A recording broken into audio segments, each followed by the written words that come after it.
गरीब अपाहिज का भाग्य। एक गांव में मदन नाम का एक अपाहिज लड़का अपने परिवार के साथ रहता था। उसके परिवार में उसके माँ बाप के अलावा उसका एक छोटा भाई राजेश भी था। राजेश बेटा, तुम कब तक नहाओगे? तुम्हारे रिश्ते वाले किसी भी समय बस आते ही होंगे। उनके सामने नहाकर निकलोगे तो कितना अजीब लगेगा ना। अरे राजेश, जल्दी से बाहर आओ, मुझे भी नहाना है। अरे तू नहाकर क्या करेगा? लड़की वाले तुझे देखने नहीं आ रहे, राजेश को देखने आ रहे हैं। तभी बाथरूम का दरवाजा खुला और राजेश बाहर निकला। मैं आ गया माँ। हाँ बेटा, मैंने तुम्हारे कपड़े तैयार करके कमरे में रख दिए हैं। जाओ जल्दी से पहन कर आओ। राजेश अपने कमरे में जाकर तैयार होने लगा। मदन की माँ ने उसको अजीब नजरों से घूरा और फिर किचन में चली गई। कुछ देर बाद पंडित जी के साथ लड़की वाले इनके घर पहुँचे। ये है इनका बेटा राजेश, जिसके लिए आपसे बात हुई थी। सरकारी नौकरी है और महीने का 25,000 कमाता है। और ये जो बराबर में बैठे हैं, ये कौन है? जी, ये हमारा बड़ा बेटा मदन है। अच्छा, और इनकी बीवी कहाँ है? अरे इसकी अभी शादी कहाँ हुई है? आपका बड़ा बेटा कुंवारा है, फिर भी आप छोटे बेटे के लिए रिश्ता क्यों देख रहे हैं? अब आप देख ही सकते हैं, ये पैर से अपाहिज है, कुछ कर तो सकता नहीं। हमारी जो किराने की दुकान है उस पर बैठा रहता है बस। अपाहिज है तो क्या हुआ, है तो आपका बेटा ही ना। आपको पहले इसी की शादी करनी चाहिए। ये सुनकर मदन के माता पिता ने एक दूसरे का मुंह देखा और फिर उसकी माँ बोली, ठीक है, तो आप अपनी लड़की के लिए इसी को देख लीजिए। मदन की माँ ने ऐसा इसलिए कहा क्योंकि लड़की वाले अपने मुंह से मदन को मना करके राजेश को रिश्ते के लिए हाँ कह दें, लेकिन ऐसा कुछ नहीं हुआ। ठीक है, हम मदन के साथ अपनी बेटी की शादी करना चाहेंगे, अगर आपको कोई आपत्ति ना हो तो। ये सुनकर मदन हैरान रह गया और उसके माता पिता को भी अपने कानों पर यकीन नहीं हुआ। ठीक है, जब मदन ही आपको पसंद आ रहा है तो हम क्या ही कर सकते हैं।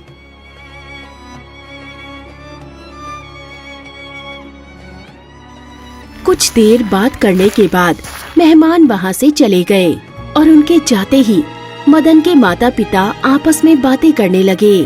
अरे वो लोग तो इस मदन को पसंद करके चले गए, अब इसकी शादी में खर्चा करना पड़ेगा। अरे तो क्या हुआ, उनकी इकलौती बेटी है, दान दहेज भी तो वो देंगे ना। वैसे भी ये हमारे है ही किस काम का, बहू आएगी तो दान दहेज लेकर ही आएगी ना। हाँ खैर, ये बात तो तुम ठीक ही कह रहे हो। मदन बस खड़ा खड़ा उनकी बातें सुन रहा था। उसको अपने अपाहिज होने पर बहुत ही बुरा महसूस हो रहा था।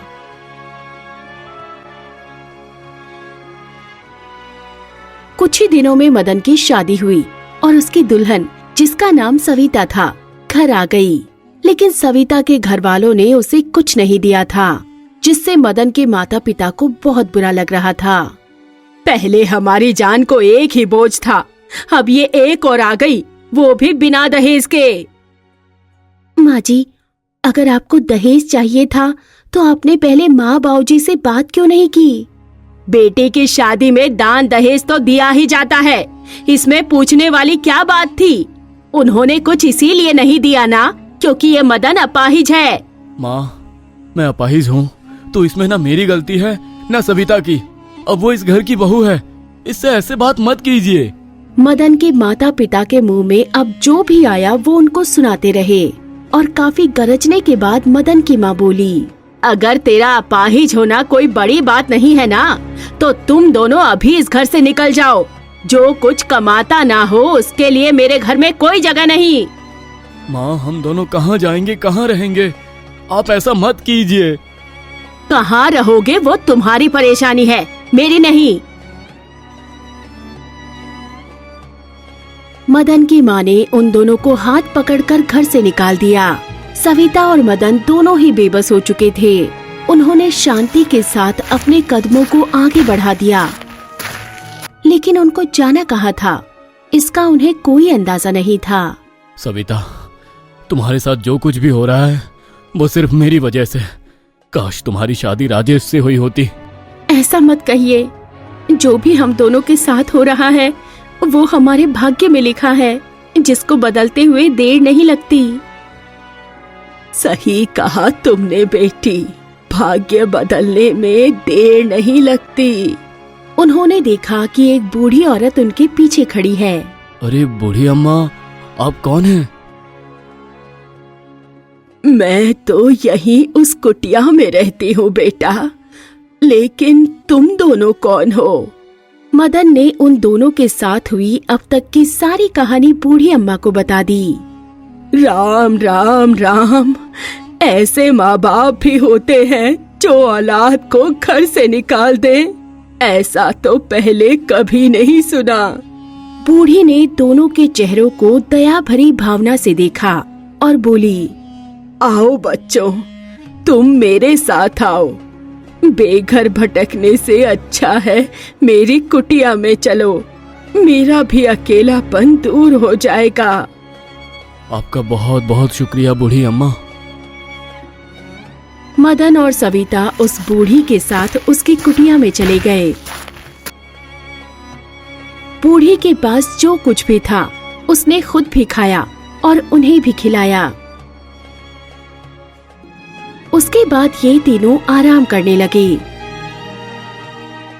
सुबह होने पर मदन सविता से बोला, सविता, मैं अपने लिए कोई काम ढूंढने जा रहा हूँ।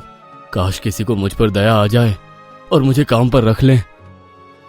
जी जाइए, कोशिश कीजिए, हो सकता है हमारे भाग्य के बदलने की शुरुआत आज से ही हो जाए। जाओ बेटा जाओ, भगवान तुम्हारी परेशानी दूर करे। मदन घर से निकला और कई जगह काम मांगने गया, लेकिन उसे कोई काम न मिला।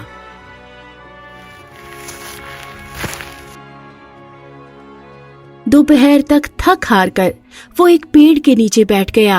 सभी दुकानें छान मारी, लेकिन मुझे कोई भी काम पर रखने को तैयार नहीं है। हे भगवान, तूने मुझे अपाहिज क्यों बनाया? अरे, ये किसकी आवाज है? मदन ने कुछ कदम बढ़ाकर देखा तो एक बूढ़ा आदमी हाथ में कुदाल लिए जमीन खोदने की कोशिश कर रहा था। अरे अरे काका, ये आप क्या कर रहे हैं? इस उम्र में आप कहाँ जमीन खोद पाएंगे? अगर भाग्य को बदलना है तो मेहनत करनी ही पड़ेगी। भाग्य बदलते हुए देर नहीं लगती। लेकिन काका, इस उम्र में आप भाग्य को गड्ढा खोदकर कैसे बदलना चाहते हैं? अगर तुमको तकलीफ हो रही है तो तुम मेरी मदद कर सकते हो, लेकिन मुझसे ज्यादा सवाल जवाब मत करो। ठीक है काका, आप एक बुजुर्ग होकर मेरे सामने मेहनत कर रहे हैं, ये मुझे अच्छा नहीं लग रहा। लाइए कुदाल, मुझे दीजिए। बूढ़े ने मदन को कुदाल दे दी और मदन भी बेवजह खुदाई करने में लग गया। एक पैर पर खड़े होकर खुदाई करने में उसको काफी तकलीफ हो रही थी, लेकिन फिर भी वो मेहनत करता जा रहा था। तभी अचानक से मदन को कुछ चमकता हुआ नजर आया। अरे बूढ़े काका, यहाँ तो कुछ चमक रहा है। हाँ हाँ, इसे निकालो, देखो जरा क्या है। मदन ने एक दो कुदाल और चलाई और उस पर से मिट्टी हटाई तो उसे पता चला कि वो एक मटकी है जो पूरी की पूरी कीमती गहनों से भरी है। हे भगवान, बूढ़े काका देखिए। मदन ने पलट कर देखा तो अब उसके पास कोई नहीं था। ये काका कहाँ चले गए? तभी उस मटके के अंदर से एक धुआं निकलकर हवा में फैल गया और उससे एक देवी प्रकट हुई, जिसे देखकर मदन की आंखें चौंधिया गई। प्रणाम देवी जी, कौन है आप? मैं तुम्हारे भाग्य की देवी हूँ मदन, और मुझे खुशी है कि तुमने मुझे ढूंढ निकाला। मेरे भाग्य की देवी? हाँ, भाग्य बदलते देर नहीं लगती। ये तुम्हारे भाग्य को बदलने के लिए कुछ धन है, इसका सही इस्तेमाल करना। लालच में आकर अपना धर्म और कर्म कभी मत छोड़ना। अब इसे किस तरह इस्तेमाल करना है ये तुम्हारे ऊपर है। ये कहकर देवी गायब हो गई। मदन ने उस मटकी के ऊपर कपड़ा ढका और उसको लेकर वो उसी कुटिया में पहुंचा।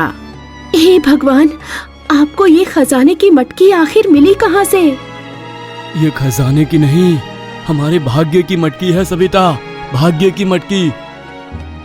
मदन ने अगले ही दिन एक बड़ा सा घर खरीद लिया और उसने उस बूढ़ी औरत को भी उसी घर में रख लिया। इसके साथ ही उसने बाजार में एक किराने की बड़ी सी दुकान भी कर ली, जिसमें 2 लड़के काम पर रख लिए। मदन अब दुकान पर सिर्फ गल्ले पर बैठता और बाकी सारा काम उसके नौकर करते। बूढ़ी अम्मा और सविता भी अब बड़े से घर में आराम से रहने लगी। कुछ हफ्ते गुजरने के बाद एक दिन मदन, मदन बेटा। अरे, ये किसकी आवाज है? मदन और सविता ने घर से निकलकर देखा तो सामने राजेश और उसके माता पिता खड़े थे। उन्हें देखकर मदन बहुत खुश हुआ। अरे पिताजी, मम्मी जी, आप। सविता और मदन ने दोनों के पैर छूकर आशीर्वाद लिया। आइए माँ, आप सभी अंदर आइए। उन तीनों के चेहरे पर अजीब तरह की परेशानी नजर आ रही थी, जिसको मदन ने भांप लिया था। क्या हुआ पिताजी, आप सभी इतने परेशान क्यों दिख रहे हैं? बेटा, राजेश अपने ऑफिस में रिश्वत लेते हुए पकड़ा गया। इस पर से पुलिस केस हटाने के लिए पैसों की सख्त जरूरत थी।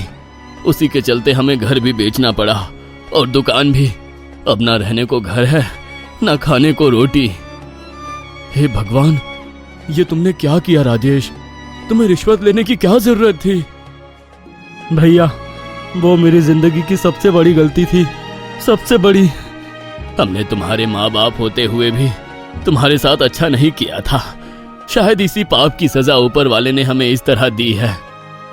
नहीं पिताजी, आपसे कुछ नहीं छीना। मैं आपका बेटा हूँ और ये सब भी आपका ही है। ये सुनकर उन तीनों को बहुत आश्चर्य हुआ। हाँ पिताजी, सासू माँ, ये आपका ही घर है। अगर आप हमें उस घर से नहीं निकालते तो ये घर हमारा कभी नहीं होता। इसलिए अब आप बिल्कुल भी परेशान ना हो। राजेश ने भावुक होते हुए मदन को गले लगा लिया और उससे माफी भी मांगी। अब पूरा परिवार एक ही घर में प्यार से रहने लगा और सभी की परेशानी खत्म हो गई। किसी ने ठीक ही कहा है, भाग्य बदलते देर नहीं लगती।